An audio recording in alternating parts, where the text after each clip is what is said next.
مولا کائنات حضرت امام علی علیہ السلام کے پاس ایک شخص لایا گیا جو اپنے ذکر پیشاب والے حصہ سے کھیلتا تھا، یعنی ہاتھ سے زنا کرتا تھا۔ امیر المؤمنین مولا علی علیہ السلام نے اس کے ہاتھ پر اتنا مارا کہ وہ سرخ ہو گیا، پھر بیت المال سے پیسہ دے کر اس کی شادی کرا دی۔ ایک شخص کی دو لڑکیاں تھیں، ایک عورت زن عربیہ سے تھی، دوسری زن اجمیہ سے۔ ایک جوان نے اس لڑکی سے نکاح کیا جو زن عربیہ سے تھی اور مہر نقد ادا کر دیا۔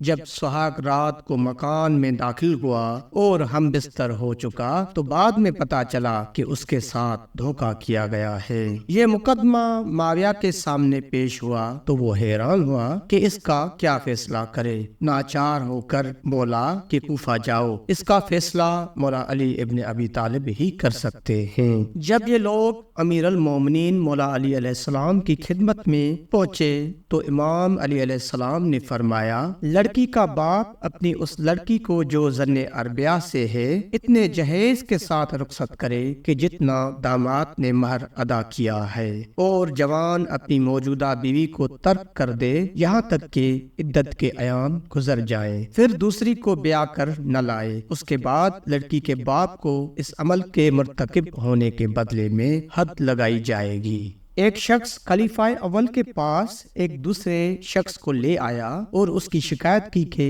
یہ کہتا ہے کہ یہ میری ماں کی وجہ سے خواب میں مختلم ہوا ہے۔ خلیفہ متحیر ہوئے کہ کیا جواب دیں۔ اس وقت مولا علی بھی مسجد میں تشریف فرما تھے۔ آپ نے ارشاد فرمایا کہ اس قضیہ میں عدالت یہ ہے کہ اس شخص کو جس نے خواب دیکھا ہے دھوپ میں کھڑا کیا جائے اور اس کے سایہ پر حد جاری کی جائے، کیونکہ اس نے بھی اس شخص کی ماں کے سایہ کے ساتھ ہی زنا کیا ہے، لیکن مناسب ہے کہ ایک آدھ کوڑے اس کو بھی رسید کر دیے جائیں تاکہ یہ آئندہ اس قسم کی بےہودہ گوئی سے لوگوں کو تنگ نہ کرے۔ ایک مرتبہ مولا امیر کائنات علی ابن ابی طالب علیہ السلام کے پاس ایک آدمی پکڑ کر لایا گیا جو ایک شخص کے گھر میں جا کر پلنگ کے نیچے چھپ گیا تھا۔ امیر المومنین امام علی علیہ السلام نے حکم فرمایا کہ اس کو پاخانہ میں لے جا کر منہ کے بل زمین پر گرا دو اور وہاں پر لتڑ کر چھوڑ دو۔